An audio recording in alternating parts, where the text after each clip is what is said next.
What is up, everybody? My name is Kid Ikarus, and this is my podcast.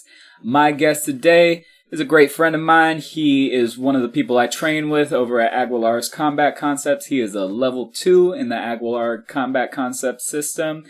He will be grappling on February 4th. We're going to talk about that later on the podcast. Please welcome Manny Garcia.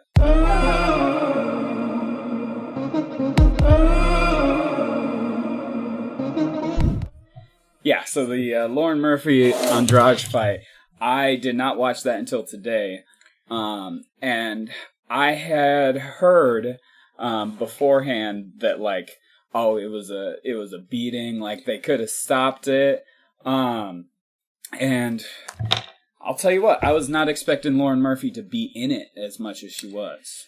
I honestly haven't been following Lauren Murphy. I've seen her around. I saw her beat Miesha Tate recently. Oh, yeah. So I was like, all right, this is someone I should probably start watching, if not just, go back and like watch all their other fights. And I was like, she's a little bit older. She wants to make a championship run. Like, all right, if she beats this girl, then for sure she's going to keep going all the way. I was like, but no, it wasn't. Yeah, it was, like, clear from the first minute. Mm-hmm. Like, every time she hit Andrade, it was nothing. Mm-hmm. Meanwhile, Andrade seems to be one of the stronger people in that division. Like, she hits hard. Dude. And, like, I mean, just looking at her, like, she's got built. A boy's body. She's just, like, squared up, and she looks like she's always flexing. Yes. She's just walking around. And, like, compared to Lauren Murphy, who's kind of a twig by comparison. Yeah. Like, she's thin-armed, thin legs, too. Like, Andrade, she's throwing all them leg kicks. You start looking at her legs, and they're massive. They're massive. Yeah. Yeah, she was massive. And it was weird, because I feel like she was outclassed in the striking, and it felt a lot like Amanda Nunes versus what's-her-face, the second part where she got her belt back. Oh, Pena? Yeah, it felt like the striking was so clean on one side and so sloppy and desperate on the other. It also looked like the same moment where Andrade realized Lauren Murphy's hits couldn't hurt her. Mm-hmm. Murphy realized, oh, these hits are hurting me, so I better shoot. Mm-hmm. But, like, I can't risk taking damage to shoot, so I'm going to shoot from 5 feet away. Because she kept shooting takedowns from so far away with no setup, where it was like, that you're not going to take somebody down like that. It felt like at the end of the second round, they should have just stopped it. Yeah. And I think they wanted to just let her, like, out on her shield, and I was like, no. Yeah. She's already not going to be a champ after this. Like, it's over. Save her from getting hurt. Like, what honor is there in this? My dad was watching it when I got home yesterday, and he was saying that, he was like, I thought they should have stopped it after the second round. When I just watched it, I was like, I can kind of see that, but I also feel like I felt like she was so aware of everything, where, like, I keep going, I guess, like, but as a coach and as, like, a ref, like, that's your job to know when your fighter's pride is getting in the way of their progress. Yeah. Because if you're already not going to win the fight, why that's let them the thing, hurt? right? Because there's no chance she was going to win. There was, like, one moment in the third round where she had a Kimura attempt where it was like, oh, this could possibly be the Hail Mary. Nope, never mind. It's over already. It felt like you... Because I saw it too, and I was like, it feels like I want her to get it, because I want to have an excuse for this to have gone on this long. For it to keep going? Yeah, but there was no silver lining, and the tunnel, like, never ended. There was no light at the end of the tunnel. Yeah, it's strange that fight happened, and the Figueiredo-Moreno fight happened, where that one got stopped in between rounds for something that didn't really seem that out of the ordinary. Like, he had a cut below his eye, and it was swollen. But he couldn't see out of it. It was that the reason? Did they do the, like, test with the numbers? They do the test with the numbers, and so even watching him in his corner, his eye just looked like, your two fingers together, just like, it was closed, it was swollen, big and, like, swollen. He protested it being like an eye poke, but it was the side of the knuckle, so it was a clean hit. Yeah. There was no dirty, like, no foul play involved. Mm-hmm. And I feel like it was the right time to stop it, because the judges gave him the second round, which I don't know how they gave him the second round. Mm-hmm. But yeah, I felt like he won. Moreno won all 3 rounds. He was hurt, and Davison had nothing to answer with. Like, It was one of those fights where like, dude, you're losing. Mm-hmm. And so like, it's not like he's going to gain anything by going out a couple more rounds and getting beat. This is a fight they've had 3 times already. Like, you know he has your number. It's pretty wild that, it's pretty wild that they had a 4th fight. Like, it's crazy that happened. And also, like, it's wild to me how much more interested I am in the flyweight division with Moreno as champ. Like, I'm just a fan of his as a person, so like seeing him as champ, I'm like, all right, let's see who's next up. And Figueiredo said he's done for this division. The division, right? So he's moving up. Okay. Yeah, I think the weight cut is too brutal for him, and he is for sure like a weight cut bully. Like, he packs on the pounds right after that weight cut. He looked big that night. And I think it was interesting because in the 3rd fight, Moreno was having his arms down here, and he was doing this stuff, and then all of a sudden, like Manny Pacquiao looking boxing. And then now he was just like high and tight, and it was like, all right, whatever you throw, I'm going to be ready to counter, or I'm going to get out of the way and slip out and hit you with something else. And I thought like it was fun to watch from their 1st fight how close it was to the 2nd fight where he chokes him out, to the 3rd fight where he got sloppy and he got a little cocky, to this one where he's like, that's it. We're here to finish this business. Like, I'm tired of fighting you. Mm-hmm. One of us is going to leave here with that belt, and it's going to be definitive. Like, you could tell in both of their eyes. They knew that was the fight. Yeah. Either you walk away, you never talk about it, or you win, and you get to brag for the rest of your life how you beat the best. Yeah, I mean, because you can't have a 5th one, right? that would be wild. That would be wild. Yeah, it's an interesting choice for Figgy to go up, because, like, bantamweight right now is stacked. Like, that's one division where, like, I was talking to my dad, and he was talking about the Islam Volkanovski fight, and he was like, who else is in Volkanovski's division? And I was like, well, Yair Rodriguez and Josh Emmett are fighting for the interim, and he was like, I don't even recognize those names. Like, if it was any of the other divisions, I would recognize who was fighting for the interim. And featherweight, it's like, I mean, I know Yair Rodriguez and Josh Emmett and, like, Calvin Kattar and Brian Ortega, but, like, compared to bantamweight, lightweight, and welterweight, and even flyweight, like, I feel like I'm more likely to recognize Kai Kara France or Alexander Pantoja more than I am Yair Rodriguez and Josh Emmett. So I'm just saying, like, Figueiredo moving up to 135, where you have Peter Yan, you have Sean O'Malley, you have Marlon Vera? Yeah. Marlon Chico Vera, yeah. Like, it's a dangerous division. I think he gets it done. I think what's killing him is that weight cut, and I think he doesn't feel as strong. Because you can tell when he gets hit, there's something going behind the eyes. Like, was that Scarface line, the eyes don't lie, Chico? Like, there's something behind the eyes. When he gets cracked, he's like, it's hurting him. You don't think that's gonna go up once he gets up to 135 with those hard hitters? I mean, yeah, but I also think he's fast, and I don't know if I don't think that going up weight class is going to hurt him, because I think he naturally walks around at that weight anyway. So it might be a good fit for him with his speed, and he's a tough dude for sure. I mean, it's interesting when it's only 10 pounds. Mm-hmm. But, like, the 10-pound gap between 125 and 135 is a much bigger gap than, like, Volk going up to 155, because, like, it's such a big percentage of his weight. Like, that's, 8% of his weight he's got to gain or something like that? Don't quote me on that. I'm just throwing a number out there. But it's much more than 10 pounds is of 145. So it just seems like a massive jump to me. I think he can do it. I think he's killing himself to make those weight cuts. If you watch him the night of the weigh-ins, he looks terrible. Yeah. He looks beat. He looks like he's about to pass out, and I think it's affecting his performance. Whereas maybe when he was younger, it was viable for him. Like, all right, I can just, like McGregor, like, looking the 145, thin, like, sucked in face, looking like a meth head, and then the next day looking okay-ish. Like, I think he can do it. I think he can pull it off and be comfortable, especially if he's beat everyone else. And this is Brandon Figueiredo and him are met to fight till one of them dies, basically. Yeah. Then why not move on and spice it up mix it up somewhere else? Yeah. I'm excited to see who challenges next, because, like, it's been locked on them for so long. Like, I want to see I mean, Moreno just beat Kai Kara France, so Pantoja is probably next, or Royval. I think Royval's on a win streak right now. But yeah, it was kind of a sad night, I felt like. Because there was a grip of retirements. Shogun Hua retired. And he didn't win, which was kind of Well, sad. that's the thing. Like, that's the one of the sad facts of MMA is like you don't retire on wins. No. People retire on losses, and unless you're Khabib. Unless you're Khabib, unless there's something specific. Well, in a way, he retired on a loss, just not a loss of a fight. It was still a loss that made him go like, all right.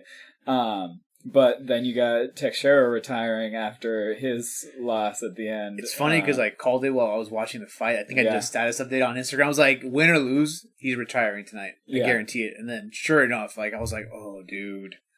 Oh, like I love him. I love Glover. He's the underdog. He's the older guy. He's the more experienced guy in the fight. And still, I knew in my heart that he wasn't going to win when I saw him not throw back. And when I saw him hurt Jamal, who took that, I think it was a left, that's right above his right eye. And he got cracked and he got stung. And then Glover was like, oh boy. Like, you could tell it was like, I don't have it to finish him. Yeah, I was amazed by, so I keep hearing Jamal, right? I read it and expect Jamala. Yeah.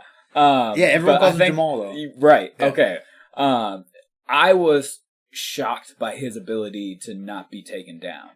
Like, I assumed that's how the fight was going to go. I was like, Teixeira is going to take him down. Like, even if he's getting beat up on the feet, he's going to be able to take him down. And he just was not able to for the most part. Part of that was that Glover was shooting out of desperation. Because he was getting stung and he was like, oh, stop getting hit. Grab those legs. And then it was back to creating distance and him eating those shots to then show to shoot that desperate takedown. I think it wasn't working for him because of it. Yeah.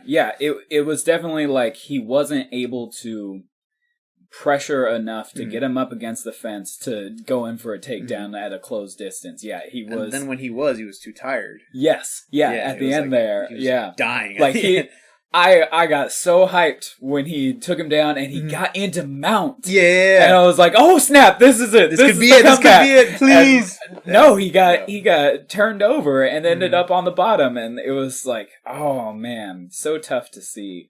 I was thinking like, this is the Randy Couture game plan. He's an old man. He can just take him down and lay on him and wail on him and unfortunately, that was not what we saw. I kept telling people I think he took too much damage with Jiri Prohaska. Yeah. He was on fire that night, but at his age, how many of those wars do you really have in you before you're not the same guy? And I think that's what happened last night. He wanted to, but he didn't have it in him anymore to continue going through that firefight and trade shots. There was once, I think in the third round, if I'm not mistaken, where he planted his feet and he was like, well, if I'm going to go out, I'm going to go out swinging. And they both were just going at it. You could tell he got the better of that exchange towards the end, but he had nothing in the gas tank. Like, that was it. His mind was, he was willing to die then and there, but his body would not follow him. Like, he was done. Yeah, it was sad to see, but at the same time, when he announced, he said it himself when he said his retirement. He was like, I think I'm a little too tough for myself. Good. Yeah. And that's the case where like he gets into wars and he's like, if I don't quit, I'm going to keep getting into these wars that are going to be bad for me in the long run. But so stoked to hear that he was like, I'm going to focus on Alex Pereira full time. And it's like, oh man, he is about to be like a real threat. Like, he was obviously already a real threat after beating Adesanya, but like to get someone like Teixeira to be like, I'm focusing on training him, because like, how much kickboxing training does he need? Like, he doesn't need a normal MMA coach, because he'd be teaching the kickboxing. Like, he is an expert in that already. So to just have someone who is an excellent jiu-jitsu guy like Teixeira to come in and be like, all right, here's the one thing you're missing. Like, I'm excited to see that. I think we've talked about this, but I feel like Tejera's at the top in the striking level. Mm-hmm. I think if he fights anyone else with a little more grappling, he's going to find himself in a real tough spot. So him choosing to stick with Glover, and Glover choosing to focus on him is like the best thing that could have happened for his MMA career, because he's for sure the dominant striker. Mm-hmm. But if I feel like if a guy like Robert Whittaker gets in there with him and is willing to trade shots to go for a takedown and grapple him and ground and pound, I think he finds himself at the end of a very bad night for him, where maybe he doesn't lose, but everyone looks at him differently. Yeah. And then this guy doesn't look so indestructible anymore. Like, okay, we saw what Robert Whittaker did. Yeah. We're going to do that, but we're going to fix everything he didn't do right, and now you're in a world of shit. Yeah, so I am excited for that reason to see the day where Pereira takes someone down and starts submitting them. Yeah. Where, like, it's the same as when, like, everyone saw Khabib's wrestling and how amazing it was, and then you saw Islam come up and knock people out, and you're like, oh, snap, Khabib 2.0 has striking. He can strike, yeah. So, like, to see someone like Alex Pereira where, like, okay, he has striking. If he starts taking people down, it's like, oh, snap. That now he's a real danger to see. Did you get a chance to watch Gilbert Burns go at it? I did. That was another one I watched today. Did you like the change in pace that he's adding now? So he's going back to, I don't know if you knew this, but he's like actively competing in jiu-jitsu all the time. Oh, yeah. Dude is a legit threat on the ground. I get those updates on Fight Pass where it's like, oh, what do you know? Burns is fighting on this randomly grappling dudes, grappling no big match. deal. Yeah, I saw that, and so he had for a while focused on his striking in the fights, huh? And now he's making a conscious decision to focus back on his grappling. He said for this fight, he wanted to go back to what got him there in the first place. He was going to focus on using the striking to get into positions where he could take someone down, grapple them, and submit them. Yeah. Which we saw last night, and it was amazing. Like, I love Gilbert Burns. I think he's tough. I think he's a heavy hitter. He's got heavy hands. He's a short, stocky dude that creates a lot of explosive energy. Yeah. But if I don't have to watch him go into these wars and, like we were talking about with Glover, and get beat up all the time and win a lot cleaner and just look good. Yeah. Like, that looks good for Gilbert. Oh, man. Like, that looks like it was just a jiu-jitsu match. Like, he took away Magny's ability to strike. And, like, even when they got to the ground, he wasn't focusing on ground and pounding him. He was just like, I'm gonna get a submission. Yeah, he was transitioning and just like moving, like it looked like flow rolling for him. Like, he was a no threat at any time. He was like, oh, I want this. Yeah, you could see him like start to move the arm to go for the triangle first, and then like it got defended by Magny, so he grabbed his wrist and put it out like he was going for an Americana, which led to Magny like pushing his arm across his face and getting it locked in for the triangle. Yeah, it was like it was excellent to see, and good to see Burns just win. Like I want to see him win more, because I do want to see that Colby Covington match that he called out. That's gonna be fun to watch. Yeah. It's because he is a top guy. Like. And so, like, seeing him, like, his last one was against Khamzat, right? Which was a war. But before that, I think his last one was Wonder Boy, which is a fighter where it's kind of like, this isn't really a top contender fight. This is Gilbert Burns being fed somebody who he's going to beat. You know what? I thought Wonder Boy had a chance if he could stuff the takedown, which he tried his best. And Wonder Boy's stand-up is impeccable. His technique is so crisp. I don't think anyone shoots spinning back kick as smoothly as he does with no tells. Short of like maybe when Showtime Pettis was as like his peak. Yeah, maybe that's the other guy who I could think of has like clean technique like him. But yeah, Gilbert Burns doing what he did last night after the Khamzat debacle, which I think a lot of people felt like he at least tied if he didn't win. Yeah, I mean it was ridiculously close fight, that fight. I mean, it is one of those things where it's helpful that they only have 3 rounds and that it's an odd number of rounds, because if they had even number rounds, it would have been a draw. Who do you give it to? Who do you give it to? Yeah, that's why it helps to have an odd number of rounds and an odd number of judges, because like otherwise that would have ended up as a draw any other configuration. I still don't see how Khamzat took that. I've rewatched that fight. Like, it's pained me to watch that fight. I watched it maybe 3 or 4 times every time. Like, And how did he win again? Like, I just don't see it. So to see Gilbert win last night and then potentially make a strong argument for why he needs to be the runner-up for that belt was just like a breath of fresh air. Like, this, you deserve it, dude. Like, you have everything to be there. It is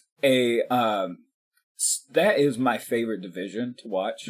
Like, it is so stacked because, like, the top 5 are all people who could make claims to the belt. And for a while there, it was like, well, obviously not, because Usman's the top, the pound for pound top, and like clearly dominating everyone. And now with Leon Edwards taking his belt, it's like, oh, now everything's up in the air.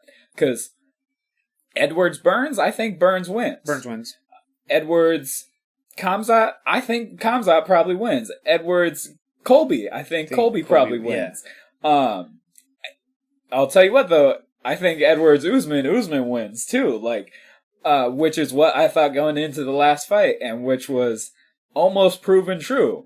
Except for that Hail Mary head kick, Boom! Head kick, and it was over. That was it. That's all it took. One well-placed shot. So maybe I am underestimating Edwards like everyone else has for his whole career. I think he's an exceptional fighter. I think he falls into the same like weird like category as guys like Colby, where they're just so well-rounded that anyone with just a little bit more to give in one area makes them look bad. And so Colby has to rely on his wrestling, which is amazing with everyone else, but with Usman. Yeah. So I think for that reason, I think Colby, even though he is almost perfectly well-rounded, I feel his wrestling is just a little bit better than everyone else's. So he beats everyone else. And I feel like the same thing goes with Leon Edwards. Like, he got to where he is because he's a well-rounded fighter. Yeah. But I don't think there's anything exceptional about him except the fact that he's willing to go in until the very end, keep clean and composed, and get that shot, like that head kick he got. Like, that was perfect composition. Like, he knew he had to set it up. He had to shoot it. It was the 5th round. It was the end of the match. Like, you have to shoot. I think it's wild because, like, I think everybody has the same narrative of that fight, which is he was getting dominated until that 5th round head kick, which is true for the most part, except for the fact that the first round he did well. He took Usman down. He got the first takedown on Usman. I still don't know how Colby didn't get the first takedown. But whatever. I'm not a ref, not a judge. But regardless, like, when Colby took him down, it was like a couple seconds. Like, when Edwards took him down, that was a legit takedown, and he held control for a while. Absolutely. And that was the most unexpected thing in that fight, to me. Like, even more unexpected than a head kick, because at least, like, going into it, I was like, yeah, if Edwards wins, it's going to be by his striking. And so once that takedown happened in the first round, I was like, whoa, what is this game plan that they got going on? It was weird, too. Like, I remember him going to the corner and, like,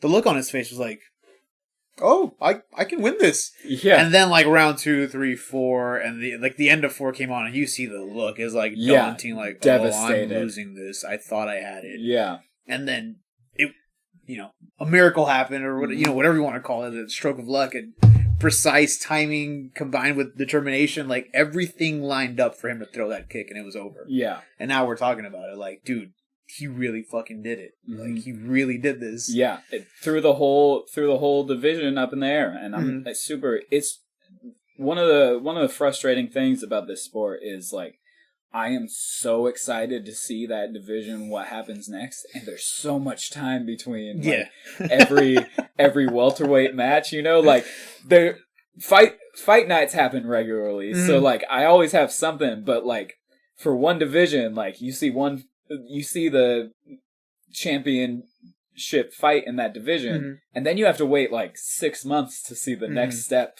like you may get some mid-level contender matches in between, but you don't see like the top guys very often.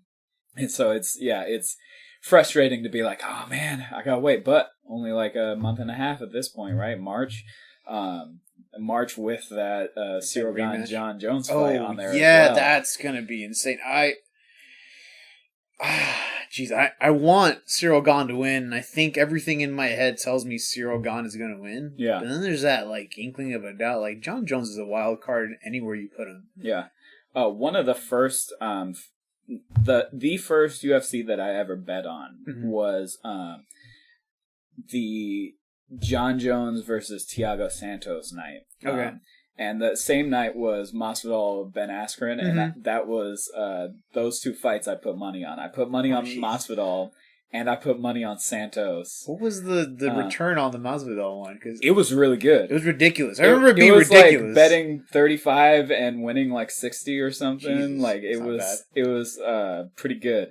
The Santos one though, like, I just don't like John Jones. And so, like, I bet purely on, like, I hope John Jones get beat. And, like, I watched a few old Thiago Santos fights of him knocking people out, and I was like... He's a real threat. Yeah, he's a real threat. He could do this. Yeah. And then I watched the fight, and, you know, round by round, I was lost more and more hope that he was going to be able to do it. Though, like... I hear people argue that, like, oh, that was a close one for Jones. Like, it was a split decision, which shocked me. Like, watching it, I was like, I felt like John Jones was playing with his food in that fight. Like, Thiago Santos hurt his leg in, like, the first round, and you could see throughout the rest of the round, like, he can't move like he should. Yeah. And it felt like John Jones noticed that and was like, I'm not gonna torture this. But when dude. does John Jones not play with his food? This is the real question. Yeah, I feel like even with those DC fights, like, he took down DC so easily and, like, was like, hey, I could do this all night. If I really wanted to just wrestle you, I would wrestle you all night and there's nothing you could do about it. And you can tell it bugged DC so much. Yeah, so that is one of the things that, like you're saying, like, there's nothing that says Gane shouldn't win this. But Jones just seems to do whatever he wants. Yeah. He does whatever he wants in life, too, and he keeps getting away with it. And that's the problem. That's why I want to see him get beat. It's like watching Breaking Bad. Yes. Where he's like, you can't keep getting away with exactly it. Yeah. You're just like, I'm going to cheer for this guy until I can't anymore. Because he's going to some places I can't follow him. Yeah. Yeah, that's how it feels, John Jones. Like, I like this guy, but it's hard to defend him. This is a rare occasion where I am hoping that Jones wins. Because I want Stipe to be the one that beats him. Like, you don't think Stipe goes in with John Jones anyway, if he wins or loses? I think you have to give him that fight. No, I think they would definitely give him that fight. I think, though, it would be a much more interesting fight and a much more fun fight to see if it's for John Jones's belt. I want to see Stipe take that away from him. Yeah, though that would also be some kind of cruel irony to DC that he couldn't do it, but Stipe ends up doing it. That would be another sad fact in the Daniel Cormier life. I feel like Glover and Stipe are going down the same road where I think Stipe's taking a little too much damage recently, and he's got a little bit of ring rust, and he's an active firefighter, so it's not like he's in the gym giving it.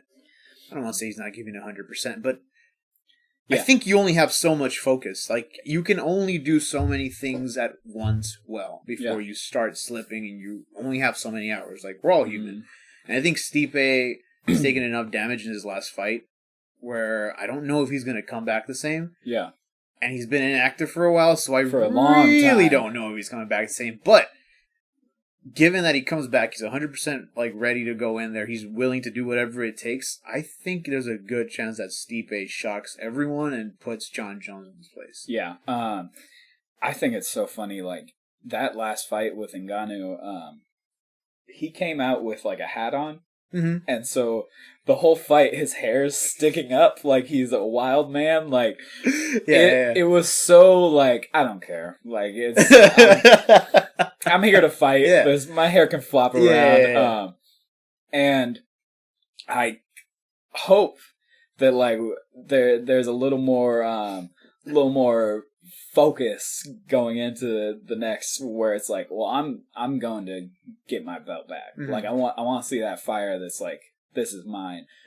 Like, there may have been a part of him that was like, yeah, I'm going to do the same thing I did to Ngannou last time. Like, he's going to get tired. He's bum rush me and I'm going to catch him. Yeah.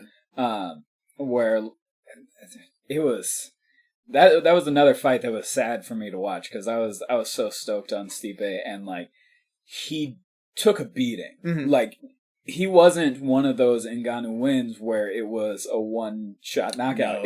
He took one shot, knocked down, getting punched over and over on his way up, getting back up, surviving the round, and then getting caught the next one. Jeez. Yeah. And like, I haven't seen anyone get knocked out like that in a while, where their ankles buckle, their knees buckle, and they just fold flat backwards, but their body doesn't want to let them do it. Like, there's a part of him that was still on, like, that survival, like, hey, we can't hit this canvas like that. Yeah. And he was just like, boom, and like stretched out, and it was so weird to watch. It hurt me, like, ooh, like, I don't ever want to get knocked out like that. It's strange how some people get knocked out where, like, I don't know what is going on in Teixeira that, like, I feel like his body won't accept being knocked out because, like, there was moments in that fight last night where he should have been knocked out. Yeah, he should have been out. And he kept, like, fighting through it. And, yeah, it was hard to watch him continue. Like, it feels like,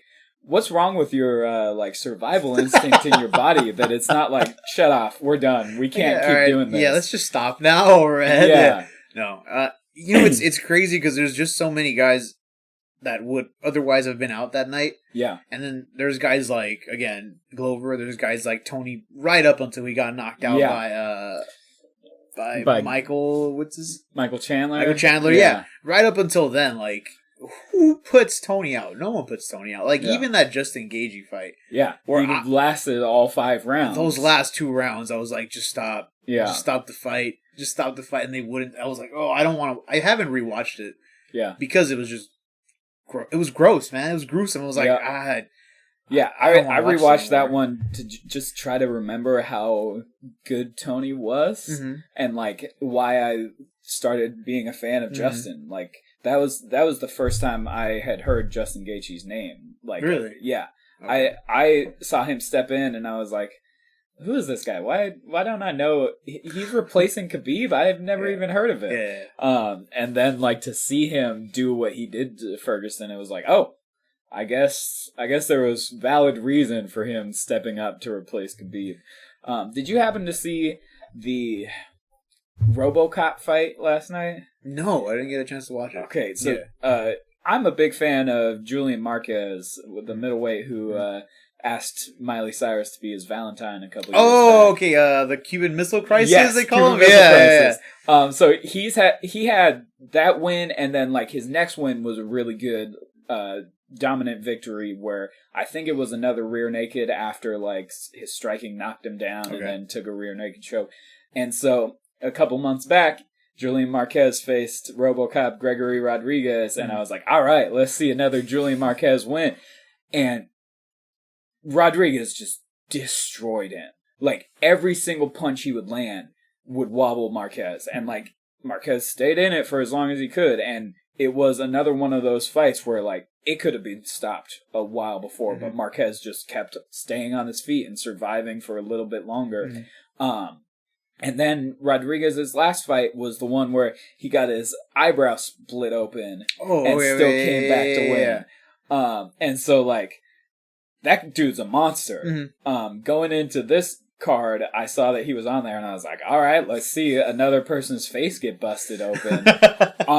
And it was like 3 or 4 minutes, and then he just got caught and just completely crumbled. Like, it was one hit knockout for him. And it was pretty wild to see, because he, like I said, that last fight, he had his eyebrow split open pretty nasty and, like, kept fighting throughout the rest of that fight. But this one, like, he got hit right on the button and just was out like that. Something must happen when you take so much damage that your brain doesn't want to go there again. Because if you watch the second Robert Whittaker fight, he was going in with the 1-2, but he wasn't finishing with that hook. The Whittaker Adesanya one? Whittaker Adesanya, yeah. When he got knocked out was in throwing that 1-2 hook, and he got knocked out.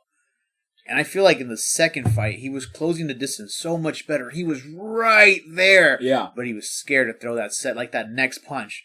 Yeah. Something happens when you take so much damage. Your brain knows, like, this is how far we'll go. Yeah, I'll tell you what, the Usman Covington rematch. Yeah. Similar thing. Like, the first fight, Colby was throwing and rocked Usman a couple times, but, was risky enough to end up getting finished. Where the second one, like, it wasn't a better fight for him. He may have survived to the 5th round, but it was, like, clearly Usman the whole time. Because there was no follow-up shot. Like, he wasn't willing to get into that fire. He wasn't willing to take the chances, even though, like, his wrestling on that night was better. Like, he was more ready to take him down.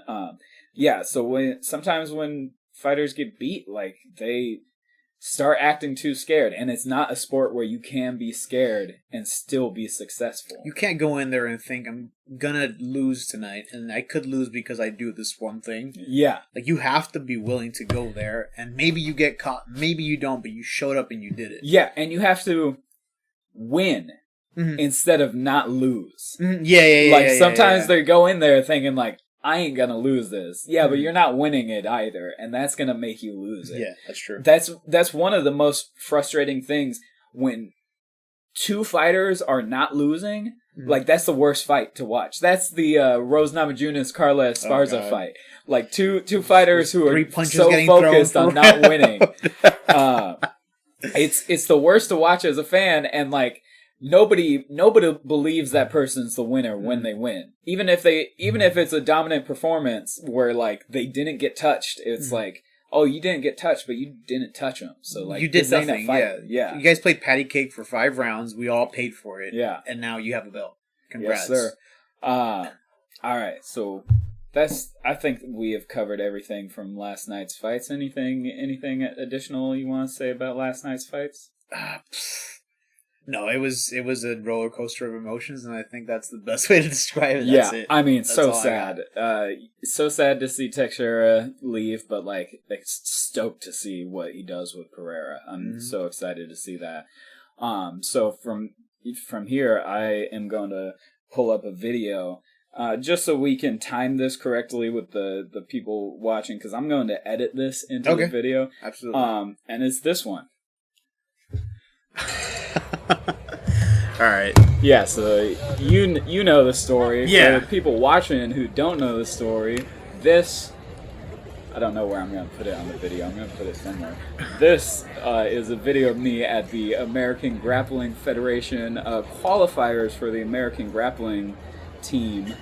I was unaware that I had signed up for the qualifiers for the American Grappling team. Oh, and look there, I just died. Yep. That's me getting murdered to death. I got better, but I died. Jesus. Yeah, Christ. so I was unaware that I had enrolled in the qualifying tournament, which was against black belts. That dude was a black belt.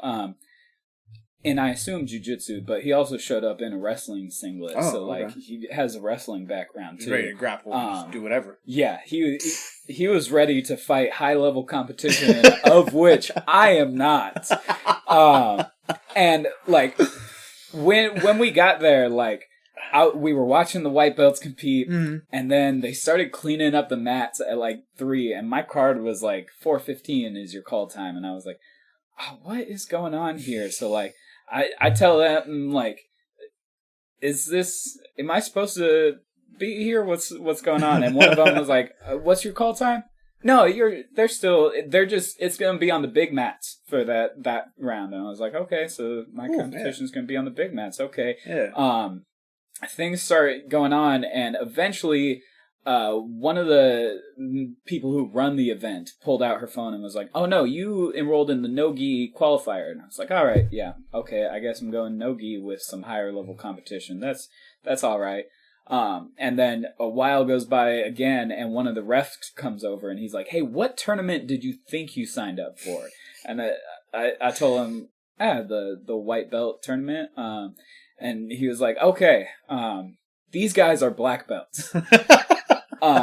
And what I love is that he just told me that. He didn't say, so you shouldn't do this. He just told me, and I was like, all right. Well, then it's on you. Yeah, I'm gonna go until somebody tells me not to. So I was like, all right, yeah, cool. And so I'm already like, all right, better get ready to tap quick. Yeah. And then like as these fights are going on, like the guys who are around my size have gone already. So again, I'm watching people go where I'm like, I feel comfortable. Now I'm feeling less and less comfortable. And so eventually they call me up to the table, and the announcer who called my name looks at me and he goes, "Hey, how much do you weigh?"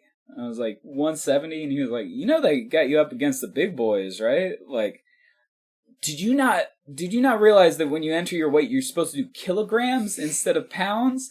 So I had signed up for 170 kilograms instead of pounds, and so the guy who I was up against was 250 pounds and a black belt, and I got a silver medal. That's right. Second place. Scared the competition away. That's right. What it was. They're going to call me in a month and be like, "Hey, the number one guy can't make it to the next round. He got injured, so you're going to waiting have to for do you. it." Yeah, just come in, let us know when you're here. And I'm going to follow this path of constantly failing upwards until I'm on an Eddie Bravo Invitational or something. Yeah, that's my plan. Yeah, there you go. That I'm going to keep losing until I'm the best in the world. I'm not going to win a single match. I'm going to be champion based on a no contest. Yeah, that's my plan. The new Ben Askren of grappling. That's right. You beat Robbie Lawler by tapping. Yeah, there you go. Yep. It was incredible how fast the choke went from being on me to me not being awake anymore. Because I was ready to tap. I was like in my head, like as soon as I feel it constrict, I'm tapping. Yeah. I did not feel it constrict. I felt the arms around me and being like, okay, I got space. I can breathe just fine. And then I was waking up. Which like didn't feel like waking up. It felt like I'm on the ground now. Did he just take me down? He must be on top of me. That's how it felt. Like there was no gap of me like going unconscious and then waking up. It was, I'm here. Now I'm here. All right, get up. Oh, he's gone. The ref is here telling me that the fight's over. I passed out. Okay. Did it feel like makes sense. Like a frame skip, like when you're watching a bad DVD and it goes, and then you're like, whoa, what happened? Yeah, that's exactly how it was. It also felt like Have you done any psychedelics? No. Okay. I'm surprisingly boring that way. Yeah. Yeah. So, have you ever taken like a real strong edible?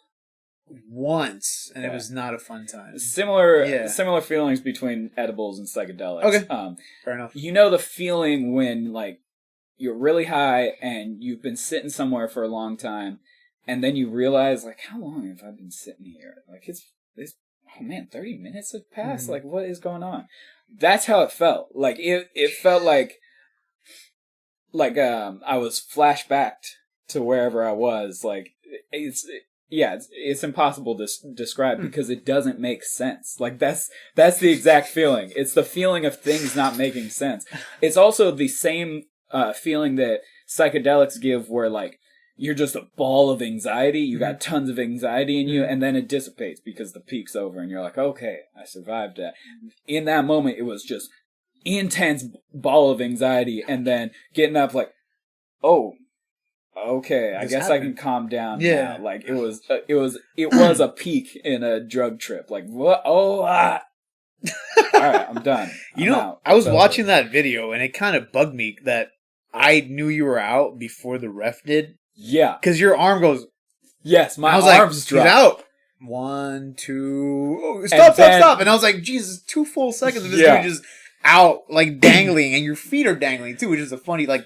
Not what's funny now. I'm sure it wasn't funny at the moment. Oh, no, it was funny in the moment, too. And then you're dangling. I was like, oh, he's out. I was ready for that. And like I'm sure I've told you, I've told everyone, like, I am so grateful that he chose to choke me instead of going for some kind of arm lock. Because I would have had a broken limb. Which I think would have paid out well with my insurance. I think I got like some kind of Aflac that pays more if I get injured in an organized sports. Don't let them see this. Well, I mean, it's organized sports. So like, if I get injured, regardless of whether or not I know that I'm going to get a big payday, I'm pretty sure like they have to pay it to me. There you go. Let's find out the hard way. Yes. Yeah. I mean, I don't know what their definition though of organized sports is. Like if I go snowboarding and I get injured, I don't think it counts because it's not organized. But I'm still paying for a lift ticket and stuff. That's some kind of organization I'm working with. Start your organization where you guys just go out and do insurance. Yeah, right. This is the next new thing. Yeah. This is my organized sports league. We hit each other in the shin with hammers. Now pay me $200 a day, Affleck. This is like CrossFit, except you get paid. We're here to get hurt as quickly as possible. That's it. Yeah, so that's my story of getting choked unconscious. Realistically, when you realized that he was that big, what was... Because I saw you shoot a takedown. When I saw you shoot a takedown, I was like, fuck. I was like, this can only go two ways. Either he's going to shoot and be successful, or he's getting squashed right now. Yeah. So I don't think I shot a takedown. I think that what you saw was him snapping me down. Oh, really? Yeah. Like the most that I did was like tried to go for a clinch and then like got his grips off of me. That was the most I did. Though like I think in my mind I was ready for his snap down and thought, all right, maybe I'm going to shoot once he snaps me down. That may have happened. Mm-hmm. But like even in the video, like it looks like I'm there for longer than I was. Like once he gets it around me, we go down to our knees for a minute. Mm-hmm. I have no recollection of that. I remember standing in the guillotine and then being on the floor. But in the video, like we're standing, he's got me in it. Then we go down to our knees for a while. Then we stand back up. Yeah. And like I was there for none of that. Yeah. I was, focused on like I was gonna do my best. So I was ready to shoot a takedown if like I felt like it was the opportunity arose. Which I think with a bigger guy is really your only hope, because once you're on top of you, you're not getting him off unless you're ridiculously talented. But you're going with a black belt. Yeah, I'm just gonna assume the math adds up that you're not getting back up once you're on the ground. Yeah, right. So that was that adventure. So let's talk about February 4th. February 4th? Okay. Yeah. I'm ready. So February 4th at Aguilar's Combat Concepts, there's going to be some fights. What do you know about the fights? Because you got more information than I did. What I know so far is you're rematching with someone named Ross. I think you should know exactly who I'm talking about. Yes, sir. That was a fun fight. That was a fun fight to watch. Yeah, I've shown a lot of people that fight. Mm-hmm. It was, that third round, I'm particularly proud of that. And it's got some questions for me in this rematch because I was really fit at that time. Mm-hmm. Like I was in the best shape of my life right then. And I've been kind of out of shape for the past couple months. I've been putting in some work this past week, particularly, to try and get back to that. Because I think that my cardio was my biggest weapon there. My ability to keep swinging on him after he got stumbled, I think was my advantage. And I'm super excited that we're gonna have ropes because that last fight, like. I'd be pressuring him, and then like he'd step out of the mats, and it's like, all right, now he's got a chance to catch his breath while he resets. Yeah, and so now I'm like, all right, I'm gonna keep him on the ropes, and it's a small ring, like it's smaller than a standard ring size, right? I think so, yes. And like he likes to move a lot, which like he's not gonna be able to as much in that small ring. And I've seen you ring cutting a lot more because when you work with Julian. Who's this? For those of you that don't know, is a massive, like 6 foot tall, 17-year-old. It's my only hope. 200 and something pounds get him against the ropes. Yeah. And I've seen your ring cutting now, where you're thinking about where he's going and where you want him, and how you're going to put him in there. It's also like the only way, like the only reason I have any ability to fight southpaw. Is because of that. It's because like I can keep him here and then he's trying to escape out this side. No problem. Yeah. So I'm excited to get this match going in the ring. Like, that it feels like a whole game changer to me. Do you think that there's anything that you're doing now differently than you were before, outside of the cardio, which is to your detriment, obviously, that you're not in as good of shape? I've been focusing a lot more on this past week sparring on keeping my guard tight. I think during the time of the last fight, I was keeping my elbows too flared in my guard, and he was able to sneak that jab in. Yep. So I'm gonna keep the guard a lot closer. I actually, at the beginning of this week, was watching Canelo fights just to see like how people who are strict boxers fight, because I have never watched boxing. Like my whole experience of combat sports is watching UFC and MMA. Okay. And like every once in a while a Chael Sonnen submission grappling tournament, but like straight boxing I have almost no experience watching. And so like I was watching some Canelo fights and being like, okay, what does he do? And it was interesting to see, because like I relate to Canelo's style. Like he's very a lot of head movement, very still, like he's not a lot of footwork. He's not bouncy. He's plodding and gets in close and throws a lot of just hooks, like a lot of not like enters into range with a jab and then throws a hook. He'll get up close, wait for them to throw, and then hook to the body, hook to the head. That's called the Mexican fighting style. Yeah. So if you watch guys like, which I tell you all the time, watch Julio Cesar Chavez. Yeah. Hook to the body, hook to the head, uppercut. And it's all in like that slight getting off the center line and going in, almost like a peekaboo style like Mike Tyson. But it's a lot dirtier and you're willing to get hit to hit back harder. Yeah. So it's a tough way to be. And I think Canelo does a fine line of like head movement to avoid all the shots. And he's a lot cleaner than guys like Marquez, who were known to get hit. Would hit back. Julio Cesar Chavez, who everyone thinks is a brawler, actually didn't take a lot of damage. Yeah, like he was very clean, and he would place his head at the right place to make you hold you to your chin and just slip underneath beautifully. And a lot of people don't give him credit for how masterful of a brawler he was. Like he was an absolute technician. Yeah. Sometimes I get like videos in my Instagram feed of like the little shorts of boxers showing the different styles, and I've noticed that is like the Mexican style. That's pressure fighting. It's pressure fighting and like getting hit tight guard, but hitting back twice as hard once they're extended. And it's like, all right, now I've got you. Yeah. In addition to the tight guard, I've been working on uppercuts more. Yeah, I noticed. Yeah, I noticed. Even like sparring with Takayo on Friday, he told me like whenever you come up, throw the uppercut. Like you're.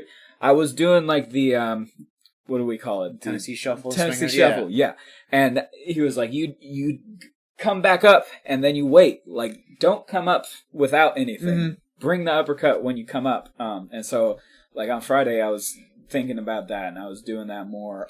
Because, like, it's a weapon that is there that I haven't been able to utilize because I don't have it snappy yet. And so I've been practicing just to get, like, all right, I need to be able to throw this at will. Which is... Because boxing, you don't have as many weapons. Like, as opposed to kickboxing or obviously MMA, where, like, you have options. So if you can make somebody think, all right, I'm going to throw a jab, all right, but here's a roundhouse to the body. Okay. Boxing, you don't have as many options. You just have, like, 6 standard punches or something. I feel like it's a smaller combination. It's almost like if you had a language with less letters and you could make less words with it. It doesn't mean it's any less valuable. Yeah, no. I think that the variations that you can it makes the puzzle a bit different. Yeah, because the kickboxing puzzle is a bit more of which weapon am I going to throw. Where boxing, there's a bit more of what am I going to do to change your guard to find that opening. Because in kickboxing, you've got your legs pretty much open. And if, like you can check with it, but you have to know that kick is coming. You have to see the kick. Because if not, you're getting swept. Yeah. Or like if you're focusing on that leg coming, you're not going to see the punch either to your face or your body. You always have one area open. In boxing, you can be pretty much closed off, like, and then wait for your opening. Which is, I think, what I do to most people. I do to you all the time. I'm like, all right, I know he's going to go for it, but if I just wait and I block this hit and boom. And the timing of it is something I've gotten really... I don't want to say I'm really good at it. I want to say I'm adequate. And I've worked on it because I've got 2 bad legs. I can't keep up with you. I don't have the cardio. I'm never going to have it again. It's not going to happen. Yeah. So I need to be precise with that counter strike. Like every time I throw that punch, I'm exposing myself, but I'm doing it within the time frame that I think is going to work. Yeah. And it's crazy how well you can focus in boxing on that timing. Whereas every time we've sparred kickboxing, my timing is off. I'm like, no, not this. And then it's just like, you're catching me left and right. But if we're purely boxing, I can keep up with you. I can all right, I know he's going to bob his head this way, so I'm going to, boom. Yeah. But if we're doing kickboxing, you're right. The variables are so different, and I don't know even where to start. Yeah, I mean, even the idea of managing distance is such a completely different game in kickboxing. Because, like, I mean, you've got the range to throw kicks, which means that you can stand almost in that karate stance with your hands down here because, like, oh, you're that far away. You're not going to hit me in the face with your hands. Like, maybe you can throw a roundhouse, but that takes time to get there. Like, that's something you can see from far away. Yeah. And so, like, what I'm learning in boxing is, like, this is a game where you need to figure out how to lower their defenses. Like, you can't just throw something because, like, they're watching. They're there, too. So I've been working on figuring that part of the game out. It's been fun to be able to work with these guys who are newer because, like, I can think about that stuff and really literally think about it. Like, I think I want to try this, and then you set it up and try it. Yeah, one of the rounds I was sparring with Brian, like, I was keeping my guard up, and I would wait for him to throw the jab, and then throw the hook over it, even though, like, it's the same arm. Like, my arm shouldn't get there first, but, like, I know that he's exposing it by lifting it out. So I was like, maybe that's an option. Maybe letting the jab hit my arm and then going off. Similar to what I do when I divert your punch and then snap. Yeah. Like the little, like a cat paw, like a boop, bop. Yeah.